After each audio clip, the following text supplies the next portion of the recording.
നമസ്കാരം. റേഷൻ കാർഡും മസ്റ്റിങ്ങുമായി ബന്ധപ്പെട്ട വളരെ സുപ്രധാനമായ ഒരു അറിയിപ്പുമായിട്ടാണ് ഇന്ന് ഇൻഫർമേഷൻ വീഡിയോസ് വന്നിട്ടുള്ളത്. മഞ്ഞ ചുവപ്പ് റേഷൻ കാർഡുള്ള ആളുകൾ മുഴുവൻ മസ്റ്റിങ് ചെയ്യുക. അതുപോലെ തന്നെ വെള്ള നീല റേഷൻ കാർഡുള്ള ആളുകൾ എന്തെല്ലാം കാര്യങ്ങളാണ് തുടർന്ന് ശ്രദ്ധിക്കേണ്ടത് എന്നുള്ള കാര്യങ്ങളെക്കുറിച്ചാണ് നോക്കാൻ പോകുന്നത്. അതിനുമുമ്പായി ഇൻഫർമേഷൻ വീഡിയോസ് നിങ്ങൾ ആദ്യമായിട്ടാണ് കാണുന്നതെങ്കിൽ ചാനൽ സബ്സ്ക്രൈബ് ചെയ്യുക. ഒരു തരത്തിലുള്ള രാഷ്ട്രീയ കാര്യങ്ങൾ നമ്മുടെ ചാനൽ വരുന്നതല്ല. ഗവൺമെൻറ്റിന് ലഭിക്കേണ്ട സേവനങ്ങൾ, ആനുകൂല്യങ്ങൾ, അറിയിപ്പുകൾ എന്നിവയെക്കുറിച്ച് മാത്രമായിരിക്കും വീഡിയോസ് വരുന്നത്. ശ്രദ്ധിക്കുക, ഗവൺമെൻറ് സേവനങ്ങൾ എപ്പോൾ വേണമെങ്കിലും മാറ്റങ്ങൾ വരാം. അതുകൊണ്ട് തന്നെ പുതിയ അറിയിപ്പുകളും പുതിയ നിർദ്ദേശങ്ങളും ലഭിക്കാൻ ചാനൽ സബ്സ്ക്രൈബ് തൊട്ടടുത്തുള്ള ബെല്ലൈക്കൺ കൂടി ക്ലിക്ക് ചെയ്യുക. മഞ്ഞ ചുവപ്പ് റേഷൻ കാർഡുള്ള ആളുകൾ മുഴുവൻ ആളുകളും മസ്റ്റിങ് ചെയ്യേണ്ടത് നിർബന്ധമായിട്ടും നടന്നുകൊണ്ടിരിക്കുകയാണ്.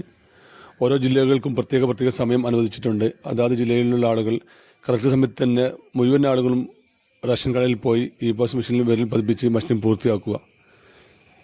എന്നാൽ പല ആളുകൾക്കും മസ്റ്റിങ് ചെയ്യേണ്ടതില്ല. കഴിഞ്ഞ 2 മാസങ്ങളിലായി റേഷൻ കാർഡുകളിൽ പോയി നമ്മുടെ വിരൽ പതിപ്പിച്ച് റേഷൻ വാങ്ങിയ ആളുകളാണെങ്കിൽ അവർ മസ്റ്റിങ് ചെയ്യേണ്ടതില്ല. അതിൻ്റെ വെബ്സൈറ്റ് താഴെ കൊടുക്കുന്നുണ്ട്. ആ താഴെ കൊടുത്ത വെബ്സൈറ്റിൽ നമ്മൾ ക്ലിക്ക് ചെയ്ത് കഴിഞ്ഞ് അതിൽ നമ്മുടെ റേഷൻ കാർഡ് നമ്പർ കൊടുത്തു കഴിഞ്ഞാൽ നമ്മുടെ റേഷൻ കാർഡിലെ മുഴുവൻ ആളുകളുടെയും പേര് അവിടെ കാണിക്കും. അതിൽ നോട്ട് ഡൺ എന്നുള്ള ആളുകൾ മാത്രമാണ് മസ്റ്റിങ് ചെയ്യേണ്ടത്. ഡൺ എന്ന് കാണിക്കുന്ന ആളുകളുണ്ടെങ്കിൽ മസ്റ്റിങ് ചെയ്യേണ്ടതില്ല. അതുപോലെ തന്നെ ഇത് മസ്റ്റിങ് ചെയ്യാത്ത ആളുകൾ ഉണ്ടെങ്കിൽ എത്രയും പെട്ടെന്ന് തന്നെ മസ്റ്റിങ് പൂർത്തിയാക്കുക. അതിനുമുമ്പായി മരണപ്പെട്ട ആളുടെ പേര് റേഷൻ കാർഡിൽ നിന്ന് ഒഴിവാക്കാൻ ശ്രമിക്കുക. പ്രവാസികളാണെങ്കിൽ NRK എന്ന് രേഖപ്പെടുത്തുക. എന്നിങ്ങനെ എല്ലാ റേഷൻ കാർഡുമായി ബന്ധപ്പെട്ട എല്ലാ കാര്യങ്ങളും ഓൺലൈനിൽ ചെയ്യാൻ സാധിക്കും. അത് ചെയ്യുക. അതുപോലെ തന്നെ വെള്ള നീല റേഷൻ കാർഡുള്ള ആളുകളും ഈ ഒരു കാര്യങ്ങൾ ശ്രദ്ധിച്ചു നോക്കുക. റേഷൻ കാർഡിൽ നിന്ന് മരണപ്പെട്ടു പോയ ആളുകളുണ്ടെങ്കിൽ അവരുടെ പേരിലുള്ള സാധനം നമ്മൾ വാങ്ങിയിട്ടുണ്ടാകും. അത് നല്ല രൂപത്തിലുള്ള ഫൈൻ ഇപ്പോൾ വരുന്നുണ്ട്. ഓൺലൈനിലായി നമ്മുടെ പേര് വെട്ടാൻ കൊടുത്തു കഴിഞ്ഞാൽ, മരണപ്പെട്ട ആളുടെ പേര് വെട്ടാൻ കഴിഞ്ഞാൽ ആ ഫൈനും കൂടി അടിച്ചു കഴിഞ്ഞാൽ മാത്രമാണ് ഇപ്പോൾ അത് അപ്രൂവ് ചെയ്യുന്നുള്ളൂ. അതുകൊണ്ട് തന്നെ മുഴുവൻ ആളുകളും മരണപ്പെട്ട് കഴിഞ്ഞ ആളുകളുണ്ടെങ്കിൽ അവരുടെ പേര് എത്രയും പെട്ടെന്ന് ഒഴിവാക്കാൻ ശ്രമിക്കുക. മരണപ്പെട്ട വ്യക്തിയുടെ മരണ സർട്ടിഫിക്കറ്റ് മാത്രമാണ് അതിന് ആവശ്യമുള്ളത്.